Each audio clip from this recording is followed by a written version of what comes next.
Hi, everybody. I'm Mike Smith with Litter Media. This is a special edition. We have representatives of the Hope Partnership Project. On our far left, Dr. John Gabis. In the middle, Nikki Pries. And then to my left, we have Anna Armistead.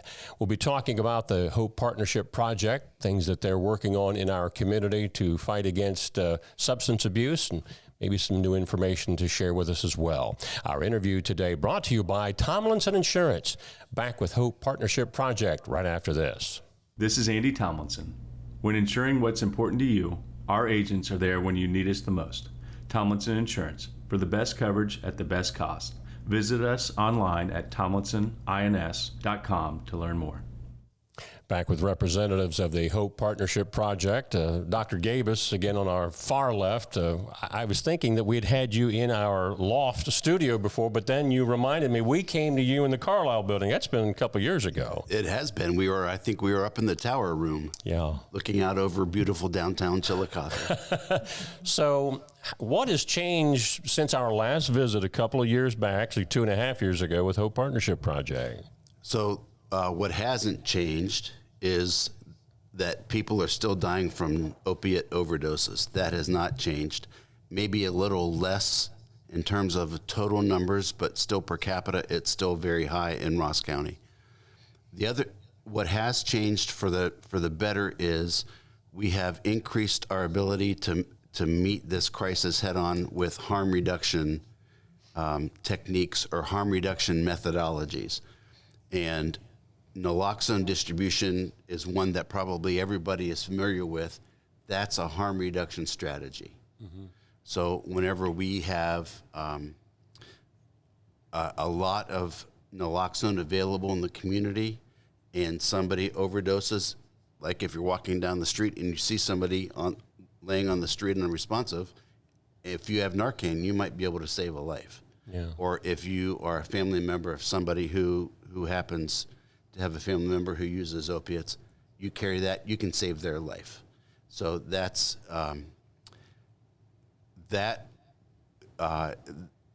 we've blanketed our community with naloxone. Mm-hmm.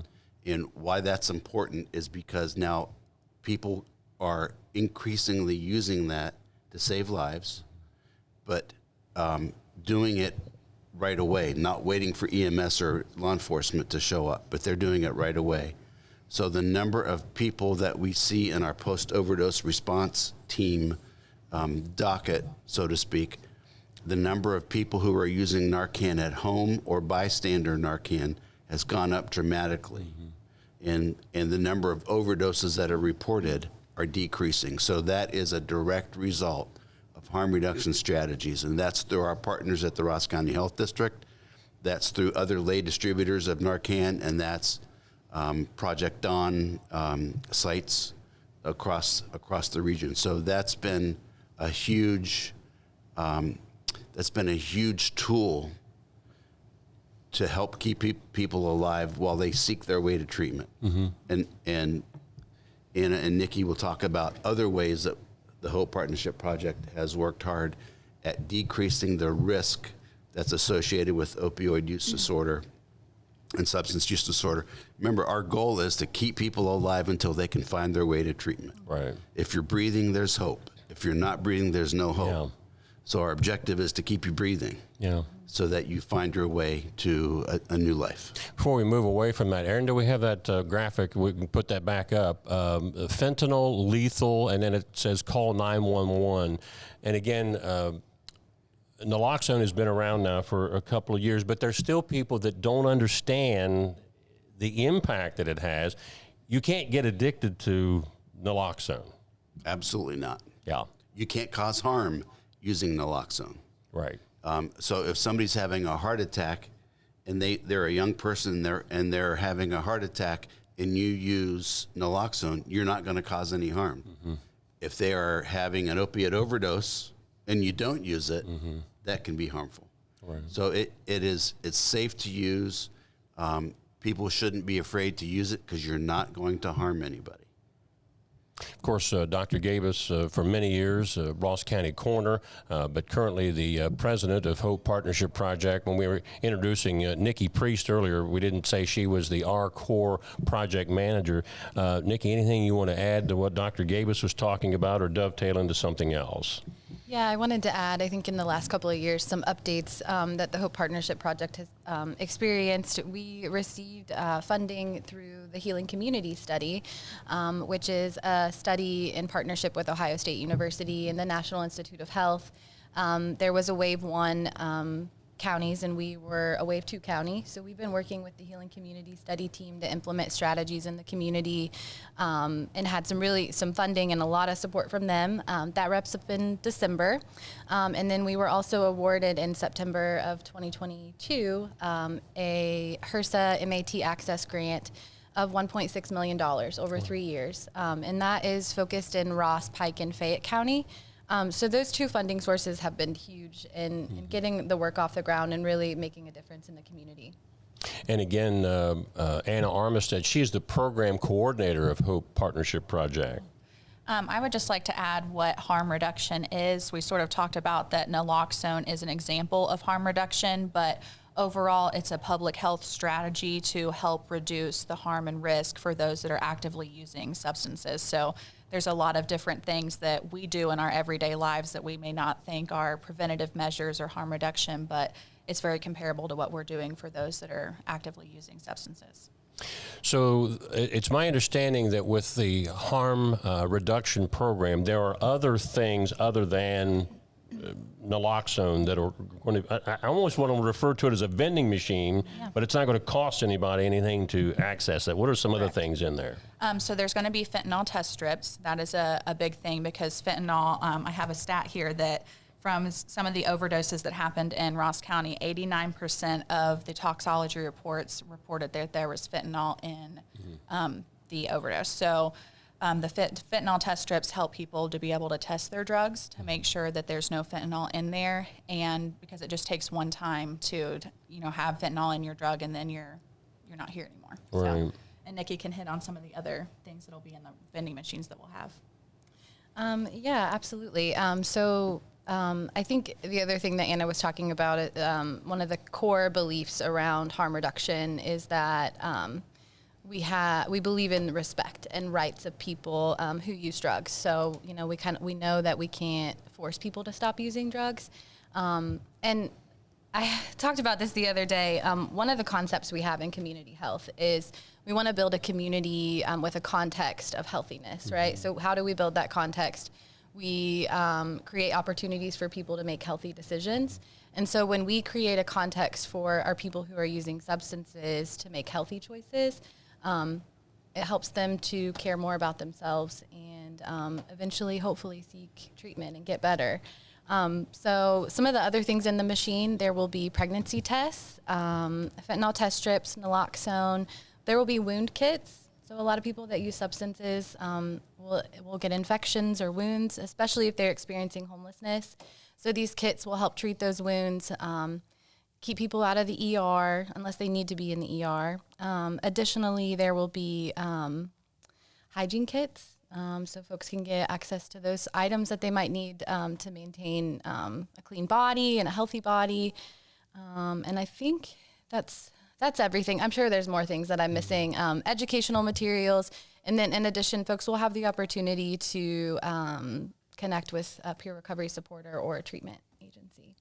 Dr. Gabis, when the girls were talking about some of the things, and there's a mindset out there that sounds like you're enabling these folks. Well, if you've gotten them on the path to start thinking, I don't want to die from this, maybe that's the first step to getting them down the road so they don't use it all. The only thing that we want to enable is recovery. Right.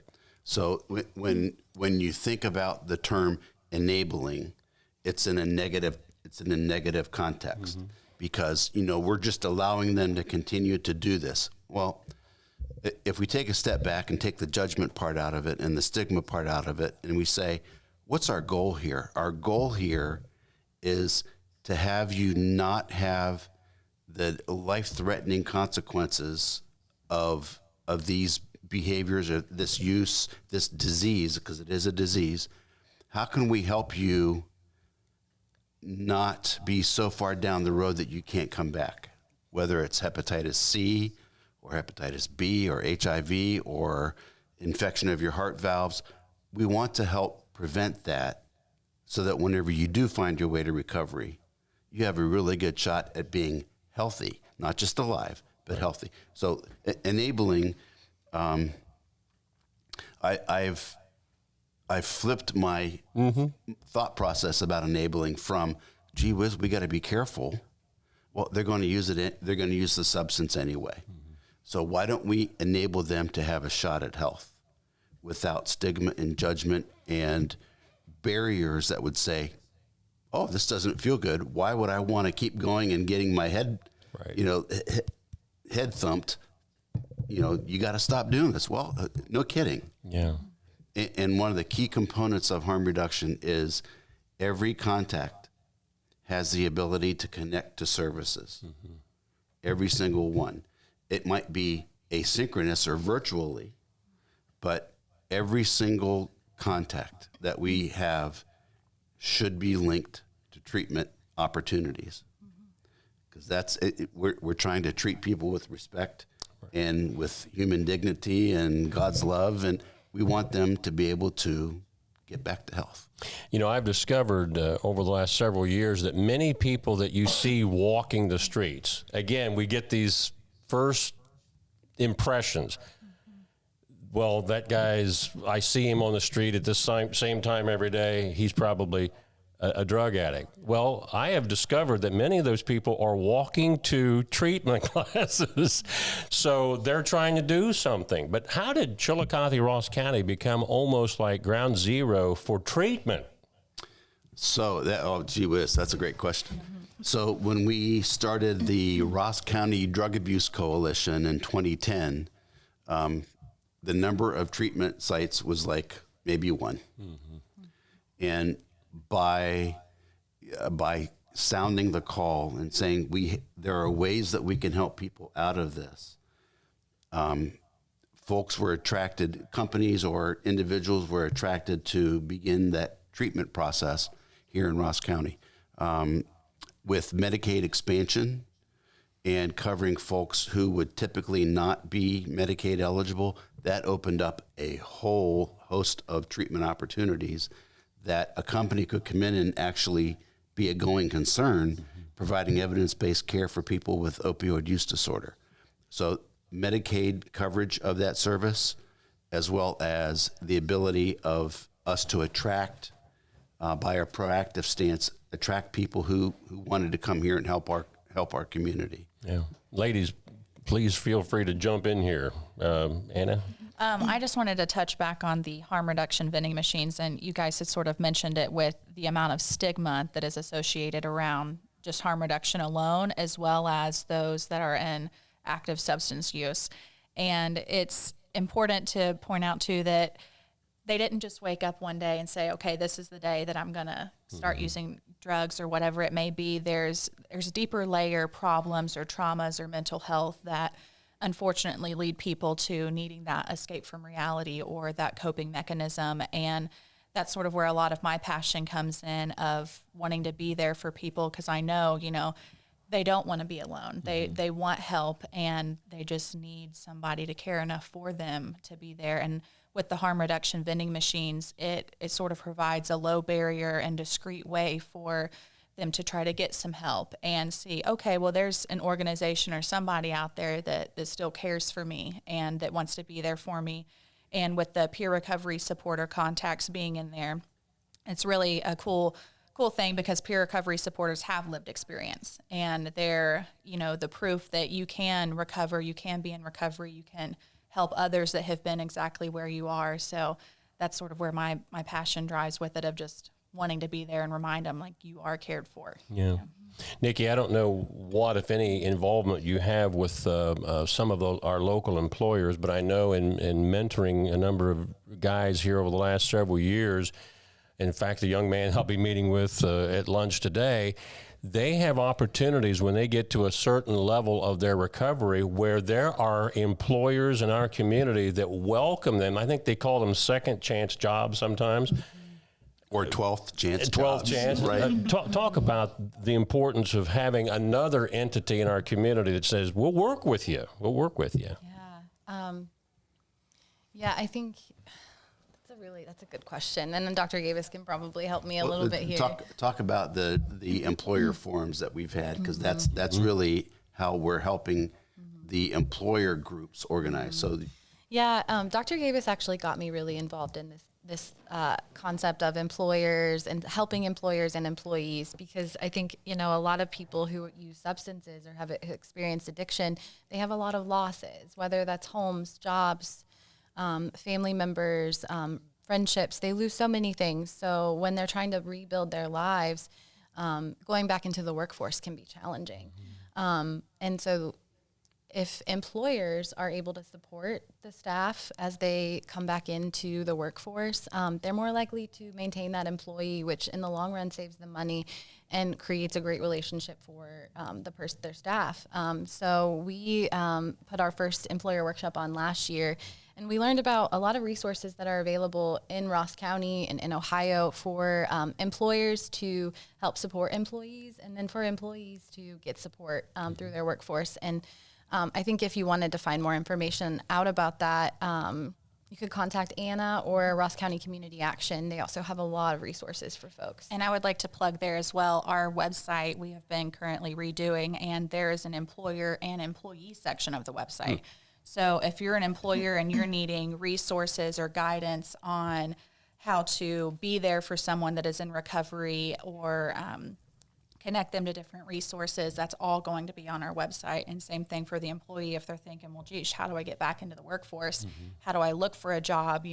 They may need clothes or something like that for interviews. That'll all be on our website for the resources. So it's going to be really great to help with the second or 12th chance of getting a job.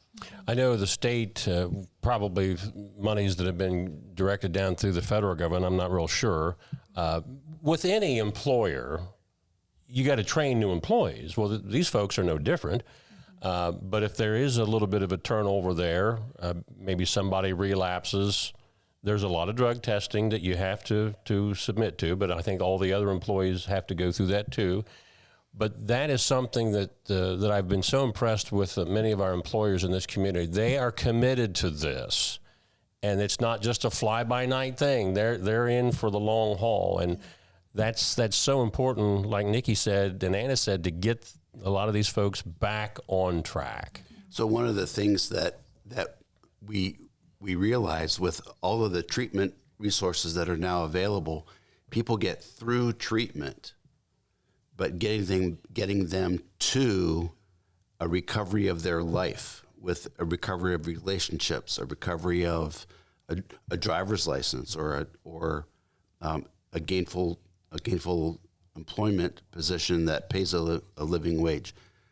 That was a component that was a barrier, and we realized that we need to help our community see our workforce. A lot of folks have open positions. There are folks who are in recovery who will become your best employee, who will figure out how, they're not dumb. Right. They will figure out how to help you. And I have anecdotes of people who were in recovery who worked for smaller companies who rose through the ranks. Yes. And became managers or supervisors, and that is what we're after. Yeah. There's a couple here in town, and I think the wife was recently featured in a newspaper article some months back, but I know her and her husband very, very well. If you saw pictures of them, and if you looked at some of these articles, you probably have, the before and after. Incredible. You would think that can't be real. Well, I know these folks, it is real, and they are leading victorious lives right now. But one of them, I think, shared that they had been, going back to Narcan or naloxone, they'd been narked 6 or 7 times. Well, for those that say 3 and out, these guys would have been dead, but now they're successful members in our community. Sure. And nobody goes to the corner of Peyton, Maine with a megaphone saying, look at me, I'm in recovery. Right. Because they didn't go through treatment to gain notoriety. They went through treatment to get their life back. They just want to live their life, just like us. Sure. You know, we want to have that opportunity to live a fulfilling life. And a lot of these folks work in treatment services as peer recovery supporters, and they are very, very effective. Yep. So another component for harm reduction is equipping them to be able to navigate to treatment, and then helping them, once they're in treatment, helping navigate them to a potential job. Before we close, let's go down the line with the last word, Anna. I just wanted to point out that with both of your conversations, it's important to look at that it just took one person for the person that was addicted to drugs to realize, you know, hey, I'm worthy. And that one little ounce of providing someone with care or love, or if you're the person walking on the street and you use Narcan on somebody, it could be just that one moment where they wake up and realize, okay, today's the day. Yep. So I just think that that's really encouraging to hear with both of your conversations. Nikki. Yeah, absolutely. So final plug on the harm reduction vending machines. Our first installation is going to be November 13th at the Chillicothe Main Campus Library, and also at the Northside Library. They're both going to happen on that day. It's going to be a really great, exciting day for us. And then I think in addition to kind of what Anna said, I always think about families who are dealing with someone with substance use disorder. I know it's extremely challenging. And just wanted to share a little bit of encouragement. I think one of the things that we recognize is the importance of just being there for people, whether it be a text or an email or a phone call, just saying, hi, I care about you, I'm here for you. Just being there for them to talk, being there through difficult moments. That's my little nugget of advice. Now, real quick, those two sites, will there eventually be more sites, or is that just going to be those two? We are going to have 6 sites. Okay. So the following installations are going to be November 20th and November 22nd. The other locations are going to be Kingston, Richmondale, Bainbridge, and Frankfort. My hometown. I should have probably thrown that one out there myself. Yes, in Frankfort. So, and those are going to be at all the library locations outside. All the items in the machines are going to be free for people to access. So we're excited. The good doctor gets the last word. Well, here's my last word. We are called to love one another as Christ loved us. We are also to love others as we love ourselves. If I'm having a problem or if I'm dying from an overdose, I hope somebody loves me enough to provide Narcan to me so I can have another shot at life. So if you're breathing, there's hope. If you're not breathing, there's no hope. Absolutely. Keep them breathing. A good word. A good word. We've been talking with representatives of the Hope Partnership Project today. Dr. John Gabis, the president, Nikki Pries, the R-Core project manager, also Anna Armistead, the program coordinator of Hope Partnership Project. Again, if anybody has any questions, are you open to answers for those folks? And how would they get a hold of you? They can always email me at assisthpp@gmail.com, and you can always message us on any of our social media platforms. It's at Hope Partnership Project on Instagram, LinkedIn, and Facebook. And do you have a website? Yes, we do have a website that is hopepartnershipproject.com. Okay, very good. Hope Partnership Project with us on a special edition of Litter Media Live today, brought to you by Tomlinson Insurance. I'm Mike Smith.